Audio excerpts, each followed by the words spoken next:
Bismillah. Assalamualaikum warahmatullahi wabarakatuh. Innal hamdalillah nahmaduhu wa nasta'inuhu wa nastaghfiruh. Wa na'udzu billahi ta'ala min shururi anfusina wa min sayyiati a'malina. Man yahdihillahu fala mudilla lahu wa man yudlil fala hadiyalah. Wa asyhadu an la ilaha illallah wahdahu la syarika lah wa asyhadu anna Muhammadan abduhu wa rasuluh. Ya ayyuhalladzina amanu taqullaha haqqa tuqatih wa la tamutunna illa wa antum muslimun. Ya ayyuhan nasu taqu rabbakumul ladzi khalaqakum min nafsin wahidah wa khalaqa minha zawjaha وَبَثَّ مِنْهُمَا رِجَالًا كَثِيرًا وَنِسَاءً وَاتَّقُوا اللَّهَ الَّذِي تَسَاءَلُونَ بِهِ وَالْأَرْحَامَ إِنَّ اللَّهَ كَانَ عَلَيْكُمْ رَقِيبًا يَا أَيُّهَا الَّذِينَ آمَنُوا اتَّقُوا اللَّهَ وَقُولُوا قَوْلًا سَدِيدًا يُصْلِحْ لَكُمْ أَعْمَالَكُمْ وَيَغْفِرْ لَكُمْ ذُنُوبَكُمْ وَمَن يُطِعِ اللَّهَ وَرَسُولَهُ فَقَدْ فَازَ فَوْزًا عَظِيمًا أَمَّا بَعْدُ فَإِنَّ أَصْدَقَ الْحَدِيثِ كِتَابُ اللَّهِ وَخَيْرَ الْهَدْيِ هَدْيُ مُحَمَّدٍ صَلَّى اللَّهُ عَلَيْهِ وَسَلَّمَ وَشَرَّ الْأُمُورِ مُحْدَثَاتُهَا وَكُلَّ مُحْدَثَةٍ بِدْعَةٌ وَكُلَّ بِدْعَةٍ ضَلَالَةٍ وَكُلَّ ضَلَالَةٍ فِي النَّارِ. Ma'asyiral muslimin, ikhwani fillah wa akhwati rahimani wa rahimakumullah. Alhamdulillah, segala puji bagi Allah Subhanahu wa taala yang karena limpahan nikmat dan taufiknya kita dipertemukan kembali oleh Allah di majlis ini untuk melanjutkan kembali pembahasan kitab Taujihat Islamiyah li Islahil Fard wal Mujtama' atau arahan-arahan Islami, bimbingan-bimbingan Islam untuk perbaikan individu muslim atau perbaikan masyarakat muslim oleh Fadilatul Syekh Muhammad bin Jamil Zainu rahimahullahu ta'ala. Kita sampai pada pembahasan a'malul hajj, amalan-amalan yang dilakukan ketika haji. Kata beliau, amalan-amalan yang dilakukan ketika haji, yang pertama atau sebelumnya yaitu al-ihram, al-mabit bi Mina, bermalam di Mina. Kemudian al-wuquf bi Arafah, wukuf di Arafah. Kemudian al-mabit bi Muzdalifah, bermalam di Muzdalifah. War-ramyu, yaitu melempar jumrah. Kemudian ad-dzabah, penyembelihan, hadiyu. Kemudian al-halqu yaitu cukur alias tahallul. Kemudian at-tawaf dan as-sa'i. Ini adalah amalan-amalan ketika melaksanakan ibadah haji. Kita memperinci satu-satu. Yang pertama, beliau menyebutkan tentang ihram. Ihram. Ihram maknanya adalah pengharaman, seperti yang kita sampaikan ketika membahas tentang umrah. Disebut ihram karena ketika seorang sudah sampai di miqat, kemudian dia mengucapkan kalimat labbaik Allahumma umrah atau labbaik Allahumma hajjan, maka dia sudah sah menjadi seorang muhrim, yaitu orang yang sedang berihram. Maka orang yang sudah berihram, dia berlaku larangan-larangan di dalam ihram. Maka namanya ihram berarti pengharaman. Diharamkan beberapa perkara-perkara sepanjang dia statusnya sebagai muhrim. Kapan dihalalkan? Setelah dia tahallul. Ya. Nabi SAW bersabda tentang salat. Beliau mengatakan miftahus shalah at-tuhur.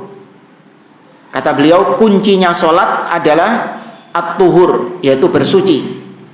Wa tahrimuha at-takbir, Pengharamannya adalah ketika takbir. Makanya disebut takbiratul ihram.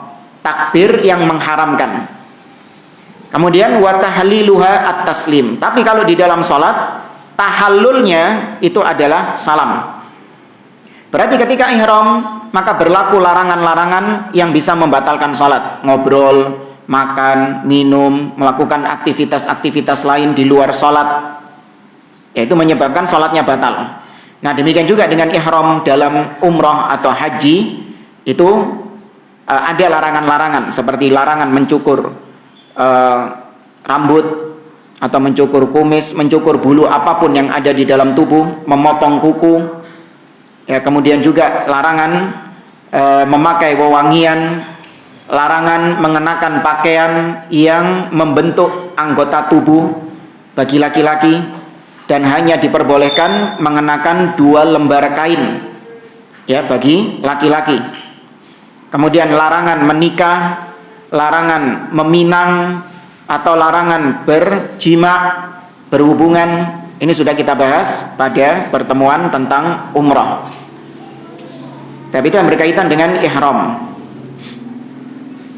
Kemudian beliau menyebutkan tentang al-mabit bi Mina, yaitu bermalam di Mina. Mabit di Mina itu dilakukan ketika hari-hari tasyrik. Bermalam di Mina itu merupakan kewajiban di dalam haji ketika hari-hari tasyrik. Nah, kewajiban mabit di Mina ini adalah yaitu bermalam yang dengan istilah mu'dhamul lail, mayoritas malam.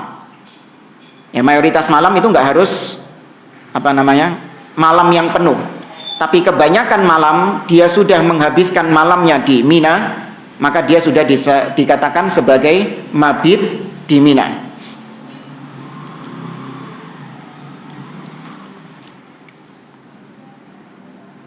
Dan nanti insya Allah kita akan sebutkan tentang urutan-urutan di dalam ibadah haji setelah ini. Amalan-amalan yang dilakukan seseorang ketika melaksanakan ibadah haji. Kemudian al-wukuf di Arafah, yaitu melaksanakan wukuf di Arafah, dilaksanakan ketika tanggal 9 Dzulhijjah. Nabi SAW bersabda, "Ma min yaumin aktsara min an yu'tiqallahu fihi 'abdan minan nar min yaumi Arafah." Kata Nabi, tidak ada hari di mana Allah banyak membebaskan hamba-hambanya dari neraka, banyak memblacklist. Bahasa kita, Allah banyak memblacklist hamba-hambanya dari neraka. Oh, senang gak di blacklist teko neraka? Oh iya, insya Allah semoga kita orang-orang yang di blacklist dari neraka. Tidak ada hari di mana Allah banyak memblacklist orang-orang dari neraka melebihi banyaknya ketika di hari Arafah. Allah banyak membebaskan hamba-hambanya dari neraka. Wa innahu layadnu, dan di hari tersebut Allah Subhanahu wa taala mendekat kepada hamba-hambanya. Tsumma yubahi bihimul malaika, dan Allah membanggakan hamba-hambanya ketika di Arafah. Allah banggakan di hadapan para malaikat. Fayaqul, seraya Allah Azza wa Jalla mengatakan, ma arada haula, apa saja yang diinginkan, yang dimaui oleh mereka yang wukuf di Arafah itu. Artinya doa apa saja yang mereka panjatkan ketika di hari Arafah tersebut. Kemudian dalam riwayat yang lain Nabi SAW bersabda, fa idza waqafa bi Arafata fa innallaha azza wa jalla yanzilu ila sama'id dunya. Kata Nabi, ketika wukuf di Arafah, peristiwa wukuf di Arafah, maka Allah Azza wa Jalla turun ke langit dunia. Nah, ini penetapan sifat an-nuzul, turunnya Allah Subhanahu wa taala. Dan sifat turun termasuk di antara sifat apa? Dzatiyah atau fi'liyah? Dzatiyah. Kenapa kok sifat dzatiyah? Kenapa kok fi'liyah? Iya, memang fi'il ya, perbuatan. Apa bedanya sama dzatiyah? Yang melekat pada Allah. Kalau fi'liyah nggak melekat. Nah, bukan perbuatan, tergantung dengan kehendak, masyiah.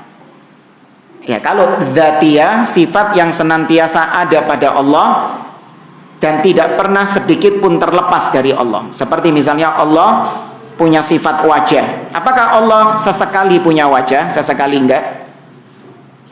Enggak lah. Allah sifatnya hidup, itu dzatiyah. Apakah Allah sesekali hidup, sesekali mati? Tidak. Allah sifatnya al-basar, melihat. Apakah Allah sesekali melihat, sesekali enggak? Tidak. Allah senantiasa melihat. Ini maknanya dzatiyah, sifat yang tidak pernah terlepas dari Allah. Adapun fi'liyah adalah sifat yang sesuai dengan kehendak Allah. Kalau Allah mau, Allah tersifati dengan itu. Tapi kalau Allah nggak mau, Allah tidak tersifati dengan itu. Contoh turun. Apakah Allah senantiasa turun? Nggak. Terkadang Allah turun, terkadang Allah tidak. Allah turun ketika sepertiga malam terakhir. Allah turun ketika hari Arafah dan yang lainnya. Kemudian sifat istiwa. Allah beristiwa di atas arsy. Itu sifat fi'liyah. Karena Allah beristiwa di atas arsy. Kapan Allah menghendaki beristiwa di atas arsy? Hah? Setelah? Iya, kapan? Allah sebutkan kapannya. Nah, setelah menciptakan langit dan bumi. Inna rabbakumullahu alladzi khalaqas samawati wal arda fi sittati ayyam. Baru kemudian tsummastawa 'alal arsy. Loh, berarti sebelumnya enggak istiwa? Iya, sebelumnya enggak istiwa. Terus di mana Allah? Nah, baru sifat dzatiyah.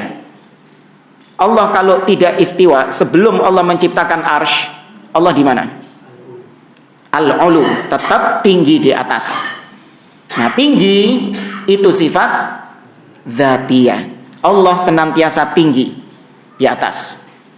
Kalau istiwa itu ketinggian Allah yang khusus di atas arsy. Ini bedanya ulu sama istiwa. Nah, maka Allah pada hari Arafah turun, dan kita tetapkan turun, ya turun. Namun bagaimana turunnya Allah tidak perlu dipertanyakan. Yang pasti turunnya Allah tidak sama dengan turunnya makhluk. Dan tidak boleh dipertanyakan bagaimananya turunnya Allah, dibayang-bayangkan bagaimana turunnya Allah. Namanya turun secara bahasa minal a'la ilal asfal, dari atas menuju ke bawah, itu turun. Tapi bagaimana turunnya wallahu a'lam? Ya, tidak perlu dipertanyakan, diimani apa adanya.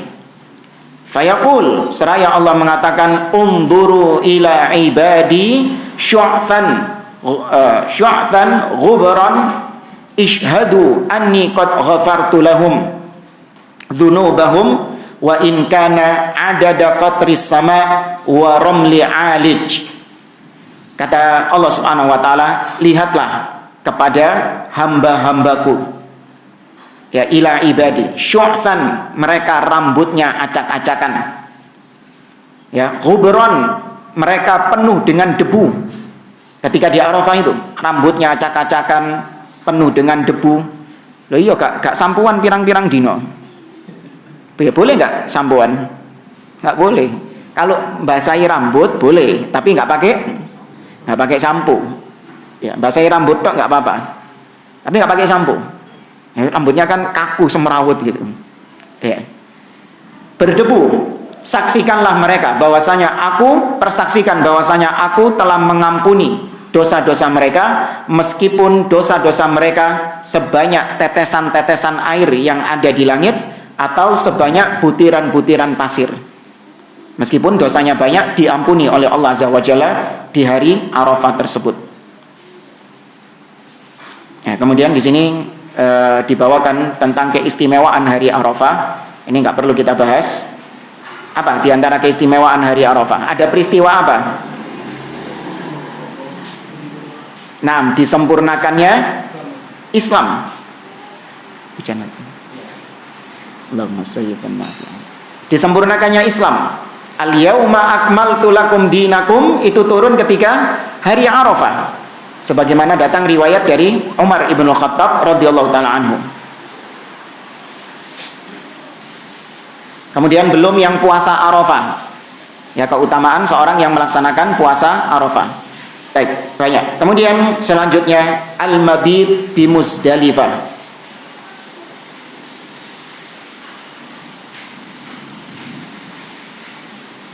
Yaitu bermalam di Muzdalifah. Ya, Muzdalifah ini adalah tempat antara Arafah dan Mina.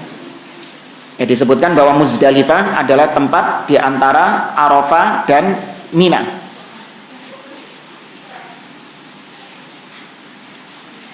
Muzdalifah ini juga dikenal dengan istilah Al-Ma'syar Al-Haram.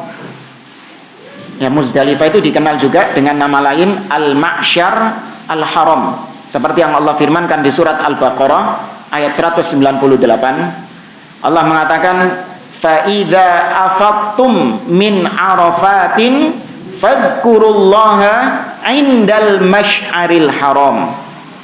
Ketika kalian bertolak, ya, pergi meninggalkan Arafah, maka berzikirlah kepada Allah di Al-Ma'syaril Haram. Nah, Ma'syaril Haram ini artinya Muzdalifah. Allah namakan Muzdalifah sebagai Al-Ma'syar Al-Haram.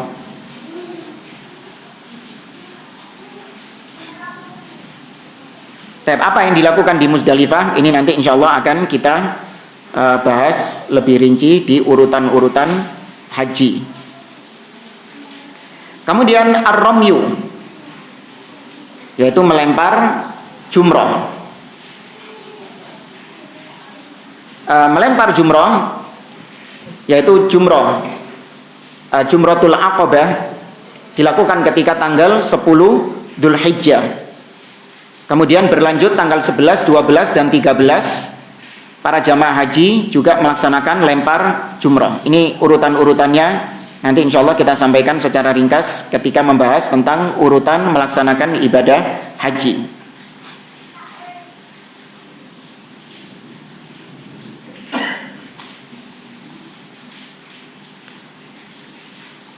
Kemudian yang berikutnya adalah ad-dzabah, yaitu penyembelihan hadyu.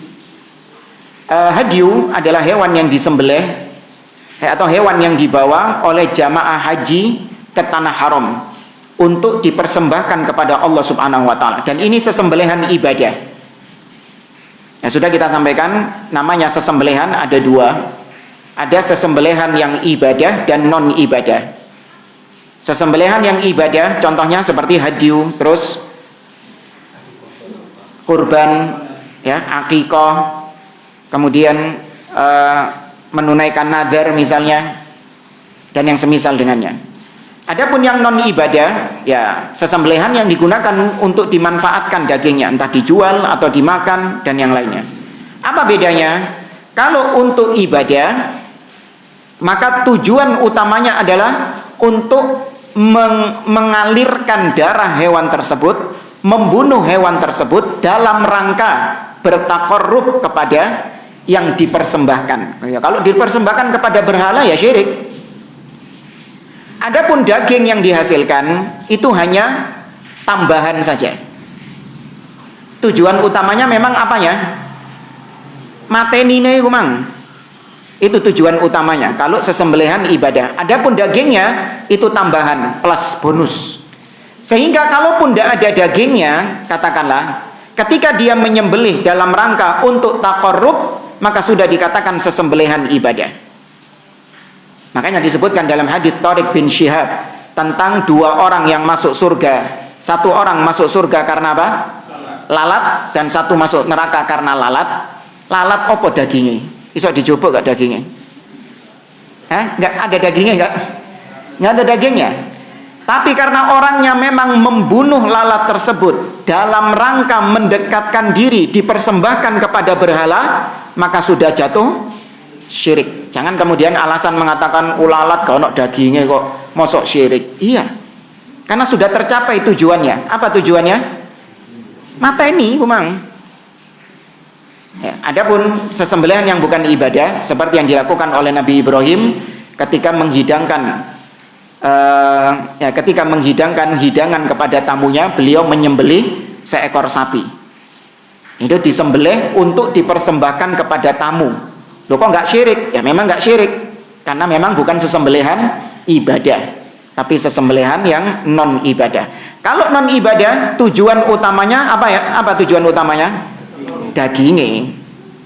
Tujuan utamanya memang dagingnya, bukan menyembelihnya. Tapi daging tidak bisa didapatkan kecuali dengan menyembelih. Jadi menyembelih nomor 2, daging nomor 1. Kalau sesembelihan ibadah, menyembelih nomor 1, dagingnya nomor 2. Itu bedanya. Nah, syarat-syarat hewan kurban atau hewan hadyu, menyembelih hewan hadyu, hewan yang disembelih untuk jamaah haji, bagi jamaah haji, itu syarat-syaratnya mirip seperti syarat-syarat penyembelihan kurban yang pernah kita bahas kalau nggak salah di rumahnya Pak Hasan ya, yang pakai slide itu syaratnya mirip, sama persis syarat-syarat hewan kurbannya. Harus sehat, nggak boleh yang kurus, nggak boleh ada cacat, pincang, atau matanya buta, atau sakit yang menular misalnya, nggak boleh. Harus yang sehat atau kurus. Demikian juga boleh patungan sebagaimana kurban ya, bagi sapi berapa? 7, bagi unta 10, tapi kambing tetap 1. Kemudian usianya juga gitu, syarat-syaratnya sama persis seperti syarat-syarat hewan kurban. Nah, hanya saja bagi yang berhaji yang diwajibkan hadyu itu haji apa? Tamattu', qiran, atau ifrad? Yang wajib hadyu. Ifrad wajib hadyu. Jangan nebak-nebak. Qiran dan tamattu'. Ya, qiran dan tamattu' itu wajib hadyu. Adapun ifrad tidak wajib hadyu. Ya. Makanya kemarin kita sampaikan qiran sama ifrad ini pelaksanaannya mirip. Cuman bedanya yang pertama niat. Ya, bedanya niat. Kalau qiran niatnya 1 kali perbuatan tapi menggabungkan 2 niat, yaitu haji dan umroh secara bersamaan, yo kaji yo umroh, dengan 1 aktivitas, 1 amalan itu. Adapun ifrad cuman 1 saja, yaitu haji. Ini bedanya, niat. Dan juga lafal labbaik Allahumma hajjan wa umrah kalau qiran. Adapun kalau ifrad cukup labbaik Allahumma hajjan. Ya. Kemudian yang kedua, ini bedanya. Kalau qiran wajib hadyu, wajib membawa sesembelihan. Ya meskipun nggak harus bawa dari Indonesia ya. Ya. Kalau dulu memang jamaah haji bawa dari negerinya. Jadi Nabi membawa dari Madinah sampai ke Mekah, kemudian disembelih oleh Nabi SAW. Bawa untanya itu dibawa. Nah kalau kita bawa dari Indonesia repot, ya kan? Nanti bagasi pesawat isinya pedus tok. Tapi di sana sudah ada yang jual. Itu lebih praktis. Adapun ifrad tidak wajib hadyu. Kemudian kalau misalnya ada orang yang tamattu' atau qiran, tapi ternyata dia nggak mampu untuk membeli hewan hadyu di Saudi sana, apa yang dilakukan? Puasa. Puasa berapa hari? 3 hari di kebalik. 3 hari di sana dan 7 hari di negerinya. Wasaba'atin idza raja'tum, dan 7 hari ketika kalian sudah kembali ke negeri kalian. Itu bagi yang tidak mampu untuk melaksanakan hadyu. Dan nanti insya Allah kita bahas ketika memperinci amalan-amalan haji. Kemudian yang berikutnya adalah al-halqu, yaitu mencukur.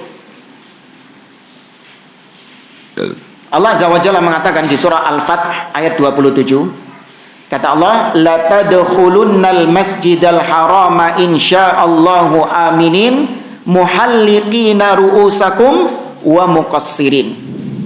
Kata Allah, sungguh kalian akan memasuki Masjidil Haram insyaallah dengan kehendak Allah Subhanahu wa taala dalam keadaan aman, aminin, muhalliqina ru'usakum, dan kalian mencukur gundul rambut-rambut kalian, wa muqassirin, atau mencukur pendek rambut-rambut kalian. Di sini ada faedah, mana yang lebih afdol, gundul atau pendek? Sudah kelihatan dari urutan yang disebutkan sama Allah. Yang disebutkan urutannya apa disik? Gundul disik. Gundul dulu, baru kemudian memendekkan rambut. Ditambah lagi hadis yang diriwayatkan oleh Imam Bukhari dan Muslim dari Abdullah bin Umar radhiyallahu anhuma, anna Rasulullah sallallahu alaihi wasallam qala, Nabi sallallahu alaihi wasallam pernah berdoa, Allahumma arhamil muhalliqin. Ya Allah, rahmatilah orang-orang yang menggundul rambutnya. Maksudnya gundul dalam tahallul. Jangan dimutlakkan pokok angger gundul, enggak. Maksudnya gundul dalam rangka tahallul. Ya, tapi kalau gundul mencukur rambut dalam rangka untuk mendekatkan diri kepada gurunya, dan ini dilakukan oleh orang-orang sufi. Gundul mencukur rambut dalam rangka mendekatkan diri kepada gurunya. Ya, santri menggundul rambutnya untuk apa istilahnya? Menunjukkan ketaatan kepada gurunya. Ini disebutkan oleh para ulama adalah menggundul rambut yang bid'ah. Ya, menggundul rambut yang bid'ah, karena tidak ada ibadah dengan cara menggundul rambut, mencukur rambut, kecuali ibadah tahallul ini. Ya, kecuali ibadah tahallul ini. Adapun orang mau potong rambut untuk supaya mungkin ya, biar kepala lebih ringan, atau mungkin banyak ketombe, banyak binatang-binatangnya, mungkin ya dicukur rambutnya untuk kesehatan. Sepanjang dia memang tidak diniatkan untuk ibadah, maka mubah. Yang jadi masalah adalah barang mubah, sesuatu yang mubah tapi diniatkan sebagai ibadah. Kalau nggak ada dalilnya, jatuhnya bid'ah. Yang gundul rambut itu hukumnya apa sih? Mubah. Tapi kalau diniatkan ibadah, padahal itu bukan haji, bukan umroh, apa jatuhnya? Bid'ah. Nabi SAW mengatakan simahumut tahlik, tanda mereka adalah gundul. Siapa yang dimaksud Nabi? Ada ahli bid'ah yang Nabi menyebutkan bahwasanya ciri mereka adalah gundul, khawarij. Tapi disebutkan oleh para ulama bahwasanya tanda khawarij itu gundul, itu adalah al-khawarij al-awail, khawarij yang terdahulu. Nabi mengucapkan demikian untuk supaya sahabat-sahabat waspada, terutama Ali bin Abi Thalib yang nanti berurusan dengan khawarij. Dan benar, khawarij di zaman Ali bin Abi Thalib kebanyakan mereka gundul rambutnya. Ya, tapi kalau di zaman sekarang nggak perlu antum mengidentifikasi khawarij dengan gundulnya, karena itu adalah tanda khawarij di akhir zaman, di awal zaman, bukan di akhir zaman. Demikian juga Nabi menyebutkan cirinya. Kata Nabi SAW, tahkiruna salatakum ma'a salatihim wa siyamakum ma'a siyamihim. Kalian akan menganggap remeh solat kalian jika dibandingkan dengan solat mereka, puasa kalian jika dibandingkan dengan puasa mereka.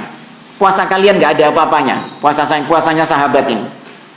Ini juga kata para ulama tanda khawarij di awal zaman. Mereka adalah orang-orang yang ahli ibadah. Dan benar ketika ditemui sama Abdullah bin Abbas, untuk Abdullah bin Abbas berdialog dengan mereka, Abdullah bin Abbas mendapati bahwa mereka orang-orang yang matanya itu apa istilahnya, kantong matanya itu besar, menunjukkan mereka ini orang-orang yang jarang tidur untuk beribadah. Mata mereka merah karena seringnya mereka menangis.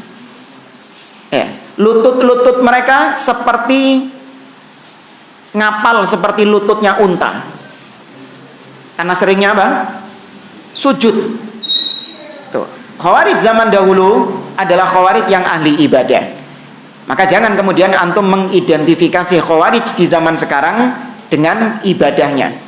Fulan ini katanya khawarij, tak lihat-lihat ibadahnya males kok, berarti dia bukan khawarij. Oh enggak, khawarij zaman dulu rajin ibadah. Khawarij zaman sekarang males ibadah, ya, sudah sesat, malas beribadah, ya, macam-macam. Ada yang gondrong, ya kan, khawarij zaman sekarang nggak mesti gundul, ya, iya, celana pakaiannya keren-keren. Maka khawarij di zaman sekarang diidentifikasi dengan pemikirannya, yaitu kata para ulama, man kaffara bi ghairi mukaffirin bi ta'wilin ghairi sa'ir, yaitu khawarij seorang yang mengkafirkan seorang muslim padahal orang muslim ini tidak melakukan dosa yang mengkafirkan, tanpa takwil yang dibenarkan. Itu salah satu ciri khawarij, mengkafirkan seseorang padahal yang dikafirkan ini tidak melakukan perbuatan kufur alias cuman maksiat. Oh fulan ini kafir, kenapa? Berzina. Loh, emang zina itu perbuatan yang mengkafirkan seseorang? Tidak. Nah, khawarij mengkafirkannya. Atau kemudian yang kedua, al-khuruj alal hukam, memberontak kepada pemimpin. Itu identifikasi khawarij di zaman sekarang. Nah, memberontak tidak harus dengan senjata. Itu betul memberontak. Tapi ada khawarij yang disebut oleh para ulama dengan khawarij al-qa'adah, khawarij yang duduk. Apa maksudnya khawarij yang duduk? Ya, provokatornya, ustadz-ustadznya yang memprovokasi, dia nggak ikut turun ke jalan, dia nggak ikut mengangkat senjata kepada penguasa, tapi dia memprovokasi kaum muslimin untuk memberontak kepada pemimpin. Nah, itu sudah dikatakan khawarij. Kok bisa? Iya, Dzul Khuwaisirah mbok-mbokan ya khawarij, ya kan? Atau dia sudah dikatakan khawarij padahal ngangkat senjata nggak kepada Rasulullah? Tidak, hanya dengan ucapan Dzul Khuwaisirah, i'dil ya Muhammad, berlaku adillah wahai Muhammad, ya sudah dikatakan dialah khawarij. Kan jebus khawarij ini ya. Oh gundul ini, gara-gara gundul ini loh. Maka Nabi mendoakan orang-orang yang gundul. Qalu wal muqassirina ya Rasulullah. Maka ketika Nabi mendoakan orang-orang yang gundul, semoga Allah merahmati orang-orang yang menggundul rambutnya, maka sahabat-sahabat yang memendekkan rambutnya itu minta kepada Rasulullah, wal muqassirin, wahai Rasulullah, doain juga yang memendekkan rambutnya. Maka Nabi mendoakan lagi, Allahumma arhamil muhalliqin, semoga Allah merahmati orang-orang yang menggundul rambutnya. Mereka minta lagi, ya Rasulullah, wal muqassirin, wahai Rasulullah, doakan juga yang memendekkan rambutnya. Sampai 3 kali Nabi mendoakan orang-orang yang menggundul rambutnya. Baru kemudian yang terakhir, wal muqassirin, ya, yang memendekkan rambutnya semoga dirahmati Allah. Berarti yang gundul dapat 3 doanya Nabi, yang memendekkan cuma dapat 1 doanya Nabi. Tapi sudah kita bahas di pertemuan tentang umrah, memendekkan di sini bukan di model-model, awas. Tapi memendekkan secara apa? Rata, menyeluruh. Kalau 1 cm 1 cm KB, ojo kene ini tok 1 cm, ya kan, kene ini masih panjang, ya, sininya gundul, enggak. Harus rata. Ya, ada pemahaman keliru dari sebagian orang, memendekkan rambut itu cukup seujung jari katanya. Cekrik sudah selesai. Itu perempuan. Kenapa kok diterapkan kepada laki-laki? Laki-laki harus rata. Makanya aneh ada orang pulang umroh, pulang haji, rambutnya sik gondrong. Terus sing mbok cukur apa ya? Hah? Iya itu, karena pemahamannya gitu. Mencukur itu cuman sebagai syarat tok. Cekrik, pokoknya ono sing dicukur ya wis mari. Ini keliru. Nah, adapun wanita, kata Nabi SAW, laisa 'alan nisa halqun, innama 'alan nisa at-taksir. tidak ada gundul bagi wanita, ya. Baik umroh ataupun haji, wanita ketika tahallul tidak gundul. Tapi yang ada adalah memendekkan. Itu pun memendekkan hanya memotong seujung ruas jari saja.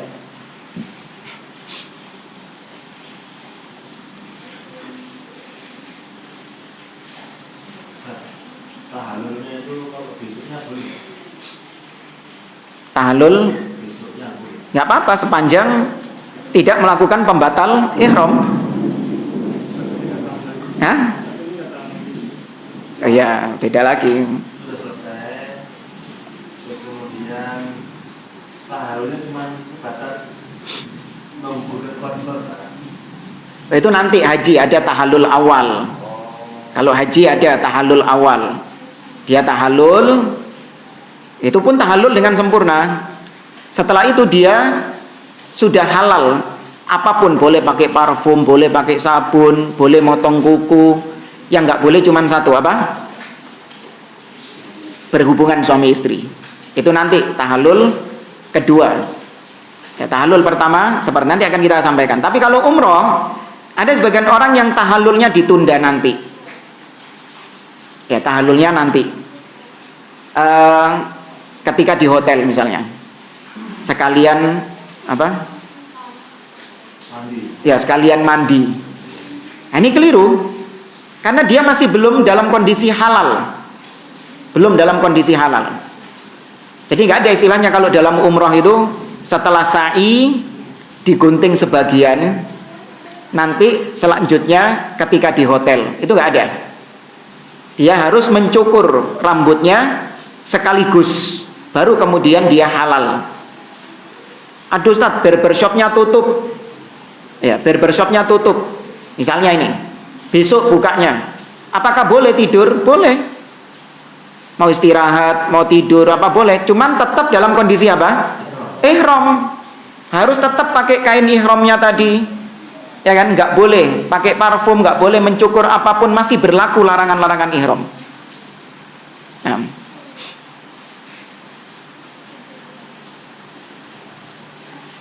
Kemudian at-tawaf. Ya, at-tawaf di dalam ibadah haji ada tawaf kudum, kemudian ada tawaf ifadah, dan ada tawaf wada. Ya, ada tawaf kudum. Tawaf kudum hukumnya mustahab, sunnah. Adapun tawaf ifadah itu rukun, sedangkan tawaf wada itu wajib. Ya, nanti insya Allah akan kita bahas. Kemudian as-sa'i, sa'i ya 7 putaran antara Safa dan Marwah itu rukun di dalam ibadah haji.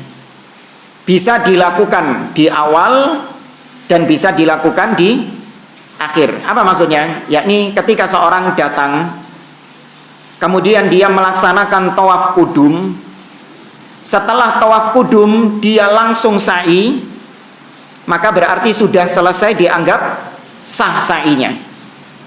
Sehingga nanti setelah tawaf ifadah dia sudah tidak perlu apa lagi? Sa'i lagi. Nggak perlu sa'i lagi. Tapi kalau seorang meninggalkan tawaf kudum, anak nggak tawaf kudum. Tawaf kudum ini tawaf ketika pertama datang. Anak nggak tawaf kudum lah. Kan sunnah, iya nggak apa-apa. Kalau nggak tawaf kudum, maka jangan sa'i tok, nggak boleh.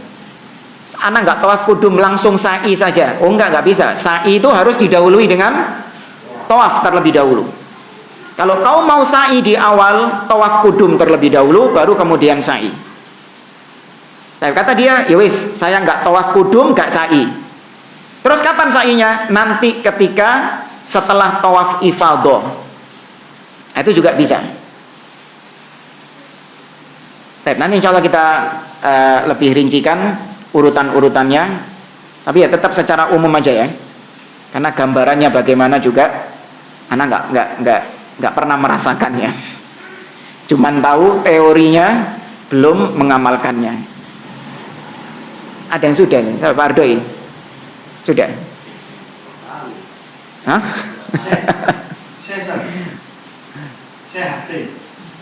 Ya sudah Pak ya. Alhamdulillah. Ya, yang lain semoga dimudahkan sama Allah SWT.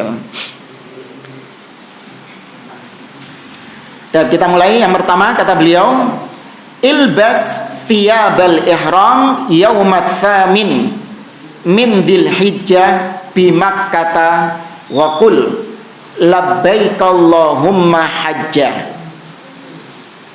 Kata beliau, pada tanggal 8 Dzulhijjah, hari ke-8 Dzulhijjah, ini disebut dengan hari apa? Tanggal 8 Dzulhijjah disebut hari 9 Tarwiyah, ya, disebut dengan hari Tarwiyah. Ketika tanggal 8, maka kenakan pakaian ihrammu, baik yang haji tamattu, haji qiran atau haji ifrad, semuanya pada tanggal 8 Dzulhijjah harus sudah berihram lagi. Kenapa kita katakan berihram lagi? Karena yang haji tamattu mari prei, ya kan? Yang haji tamattu sudah libur. Kapan liburnya? Ketika dia selesai umroh. Antum berangkat pada bulan Syawal, terus sampai di Mekah. Kemudian antum sudah niat melaksanakan haji tamattu. Maka antum berihram di Mekah, antum berihram di miqat, kemudian melaksanakan umroh. Selesai umroh, antum tahallul. Nah, ini tahallul bebas, antum mau melakukan apa saja sepanjang antum tidak meninggalkan Mekah. Ya, ini masih bulan Syawal ini, kayak Trihoyo itu loh, Idul Fitri. Antum masih di Mekah. Ngapain di Mekah? Nunggu sampai kapan? Tanggal 8 Dzulhijjah. Ngenteni sampai tanggal 8 Dzulhijjah, baru antum ihram lagi, tapi nggak perlu ke miqat lagi. Ya, antum ihram langsung dari hotel tempat antum berihram, kenakan pakaian ihram, langsung mengucapkan labbaik Allahumma hajja, haji sekarang. Karena ini haji, ihram untuk haji. Tapi kalau antum keluar dari Mekah, Ustaz, ini sekarang kan masih Syawal. Iya. Hah? Iya. Kan masih ada Dzulqa'dah. Lumayan hampir 2 bulan ke bulan Dzulhijjah. Belenger bosan di Mekah, Ustaz. Mau ke Madinah misalnya. Hah? Nggak boleh sudah. Nggak sah sudah umrohnya tadi. Haji tamattu'nya tadi. Atau malah pulang ke Surabaya. Biaya hidup di Mekah tinggi, Ustaz. Pulang ke Surabaya. Enggak. Makanya diantara kekeliruan juga sebagian orang ketika bulan Ramadan, ada yang meniatkan umroh di bulan Ramadan itu untuk haji tamattu. Ya, jadi sudah umroh di bulan Ramadan tapi niatnya untuk haji tamattu. Kemudian dia pulang ke tanah air. Nah, nanti ketika haji dia balik lagi ke Mekah untuk melanjutkan haji tamattu'nya. Sah? Tidak sahnya dari mana? Keluar dari Mekah sekaligus umrohnya di Ramadan. Nggak boleh. Haji tamattu baru dimulai ketika bulan Syawal. Al-hajju ashhurun ma'lumat. Haji itu di bulan-bulan yang sudah ditentukan, yaitu Syawal, atau dia mulai di bulan Dzulqa'dah, atau dia mulai di bulan Dzulhijjah. Ya, kata beliau, pakailah pakaian ihrammu di tanggal 8 Dzulhijjah. Ya, kemudian ya pakaian ihrammu untuk, ya, kemudian kau mengucapkan labbaik Allahumma hajja. Wadhab ila Mina. Tanggal 8 Dzulhijjah pergilah menuju Mina. Wabit fiha, dan bermalamlah di Mina itu. Wasolli khamsa sholawatin qasron. Tetap sholat 5 waktu tapi dikosor. Nah, kosor ini yang dikurangi sholat apa aja? Yang 4. Ya, kalau subuh jangan dikurangi 1, maghrib jangan dikurangi 1,5. Ya, cuman yang 4 rakaat saja. Fatusalli dhuhra wal asra wal isya'a rak'ataini fi waktiha. kau mengerjakan duhur ketika di Mina ini tanggal 8, kau mengerjakan duhur, asar, isya semuanya 2 rakaat di waktunya masing-masing. Ya, di waktunya masing-masing. Ya, ini yang diselisihi oleh siapa? Utsman bin Affan. Utsman bin Affan ketika menjadi khalifah, beliau malah 4, disempurnakan itmam 4 rakaat, sehingga menjadikan siapa sahabat yang menentangnya? Abdullah bin Mas'ud. Tapi meskipun Abdullah bin Mas'ud gak setuju dengan kebijakannya Utsman, Abdullah bin Mas'ud tetap apa? 4 rakaat. Kenapa? Karena memandang posisinya Utsman sebagai apa? Pemimpin, khalifah. Ya. Itu fikihnya para sahabat. Mereka lebih memandang kemaslahatan umum daripada bikin kacau nanti, ya kan? Daripada nanti mungkin mereka membenci Utsman bin Affan gara-gara kebijakan Utsman tersebut, padahal itu adalah ijtihadnya Utsman.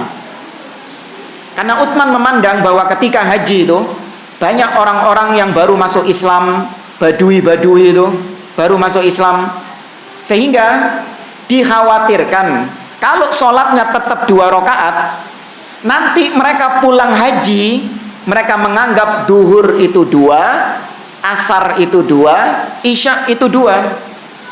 Maka dalam rangka mengajarkan kepada mereka duhur, asar, isya itu 4, Utsman bin Affan tetap sholat 4 rakaat.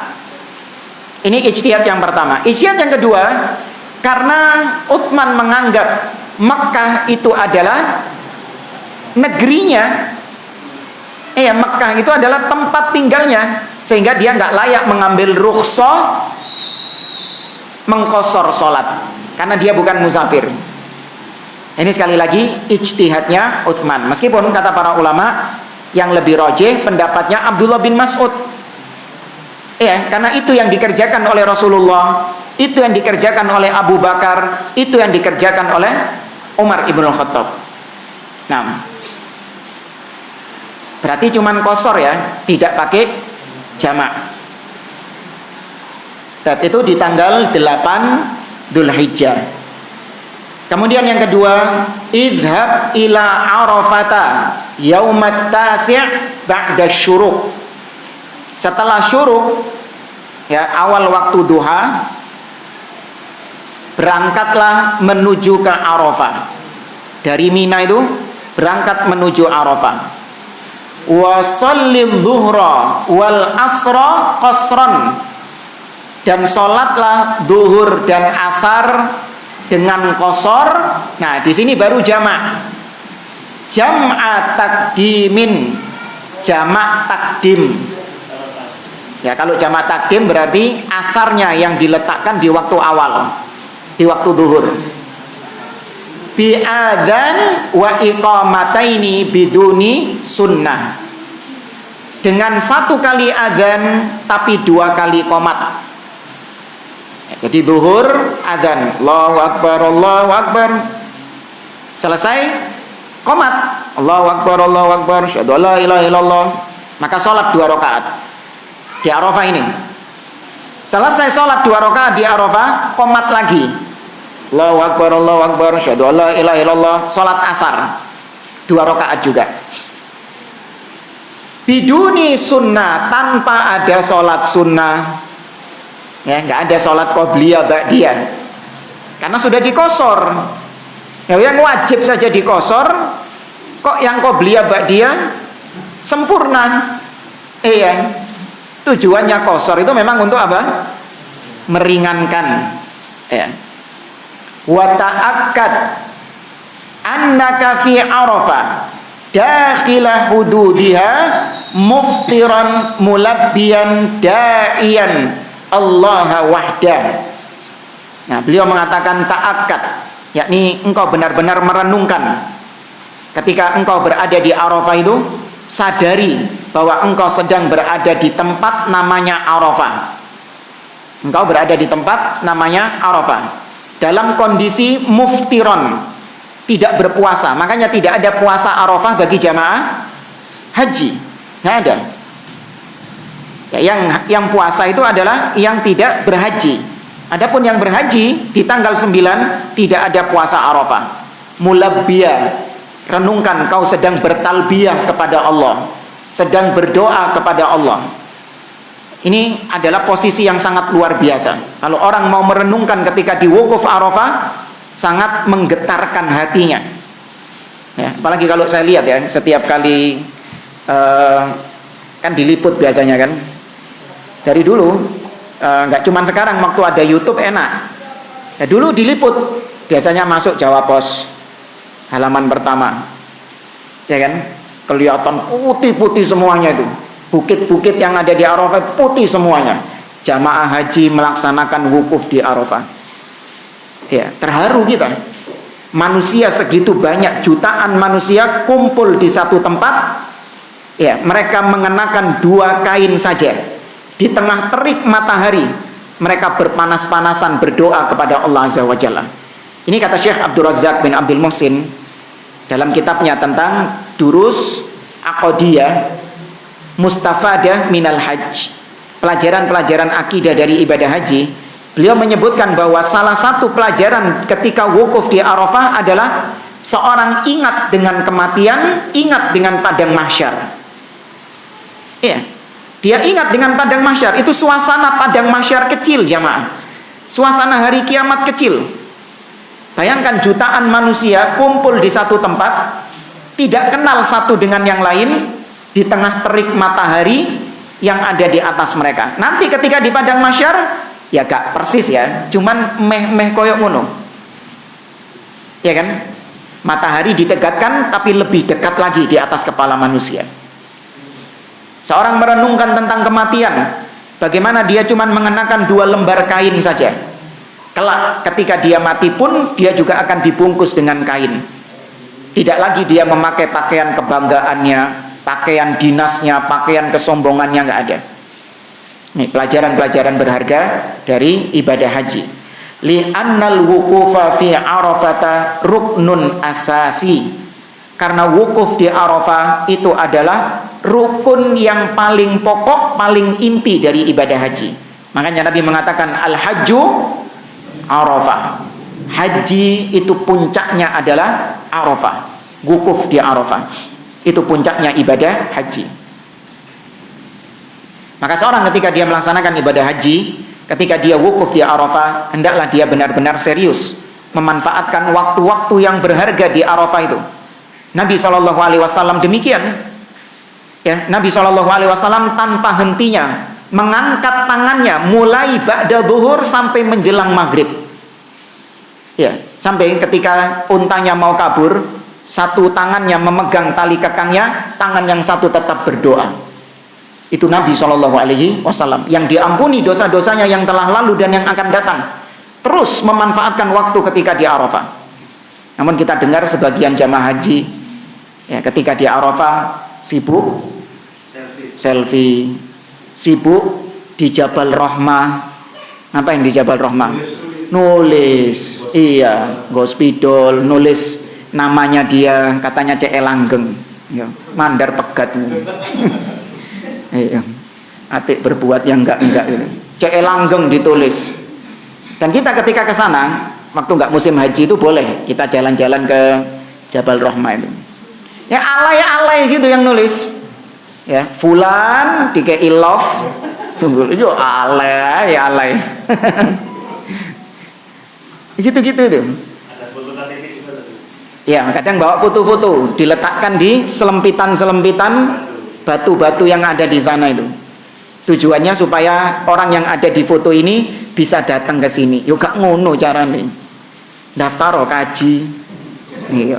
Nek pengin merono daftar kaji, bukan dengan meletakkan foto. Ini semua khurafat. Ya, semua khurafat.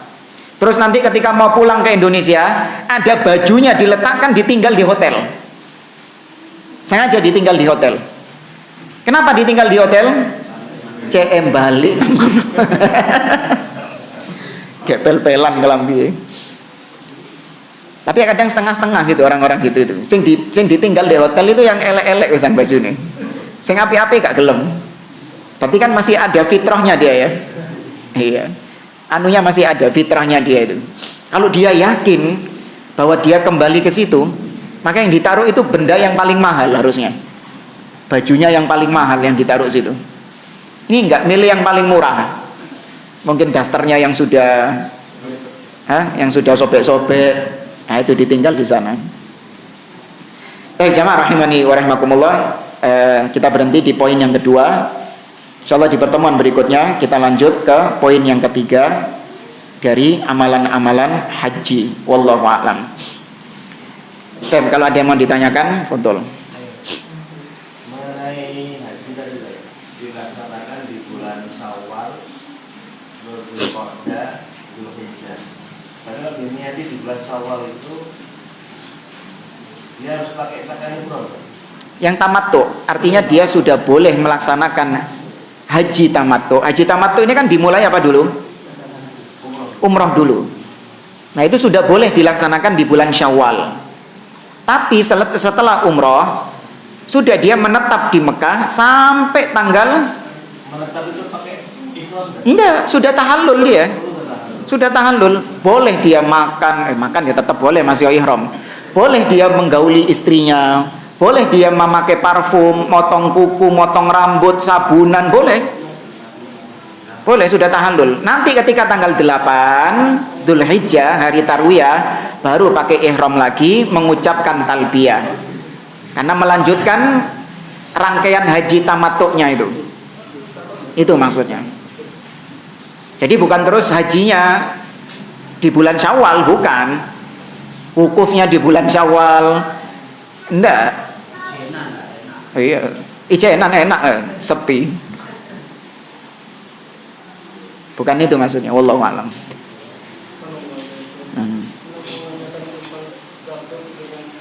Apa? Adzabah?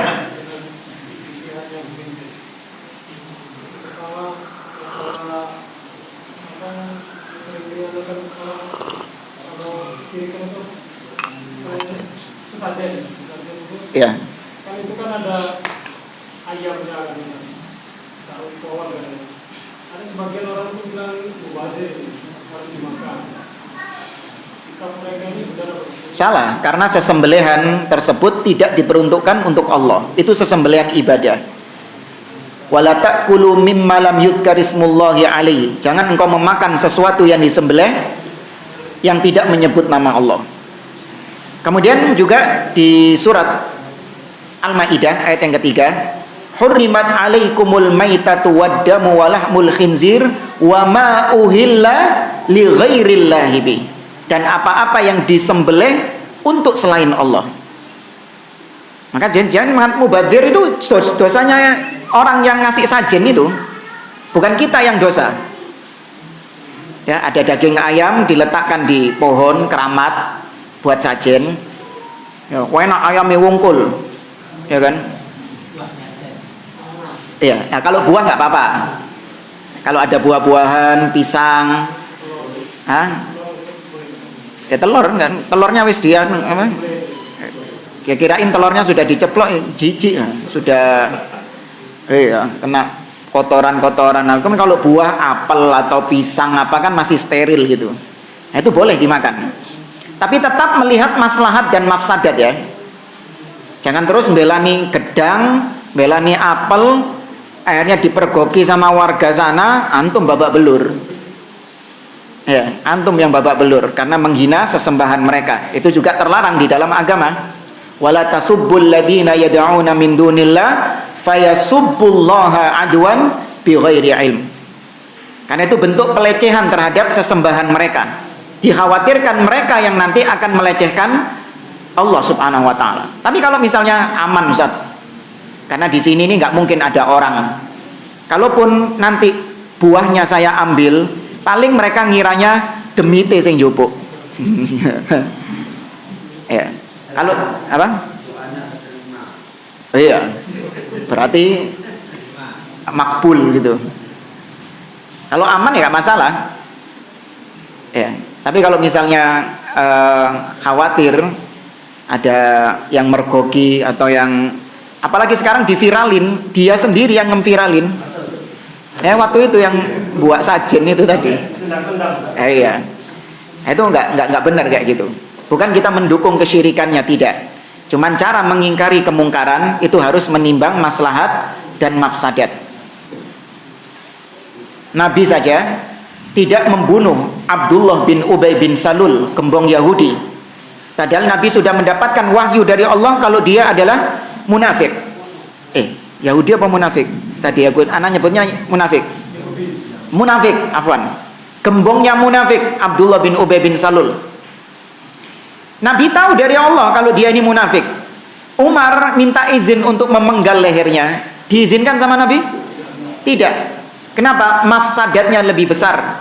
Nabi mengatakan, la hatta la yuqal anna Muhammadan qatala ashabah. Jangan. Nanti orang-orang akan mengatakan Muhammad membunuh sahabatnya sendiri. Nabi meninggalkan maslahat membunuh orang munafik karena mafsadatnya lebih besar. Ya, bukan karena Nabi cinta sama Abdullah bin Ubay bin Salul, bukan. Maka sama, kita mengingkari orang-orang yang melakukan perbuatan tadi, yang nendang-nendang sajen atau makan sajen tadi terus diviralin sama dia. Ya. Oh iya, diviralin sama dia. Ini nggak hikmah, nggak bijak. Karena mafsadat yang ditimbulkan lebih besar dari maslahatnya. Wallahu a'lam.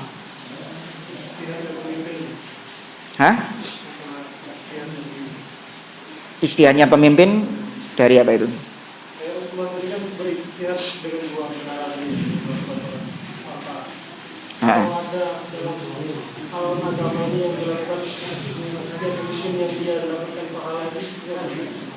Iya, pemimpin tetap mendapatkan satu pahala.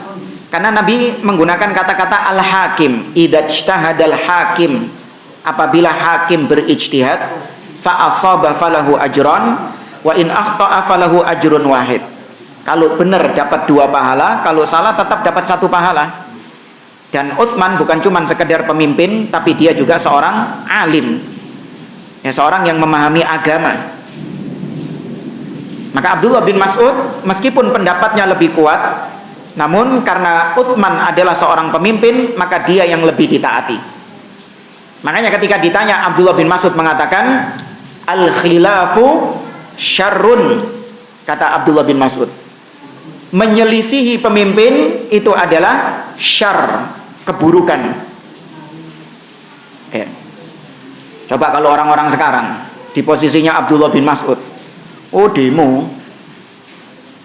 Orang sekarang kalau ngelihat Utsman bin Affan berbuat seperti itu, ya, di posisinya Abdullah bin Mas'ud, apa yang mereka lakukan? Di demo. Demo berjilid-jilid nanti. Alhamdulillah.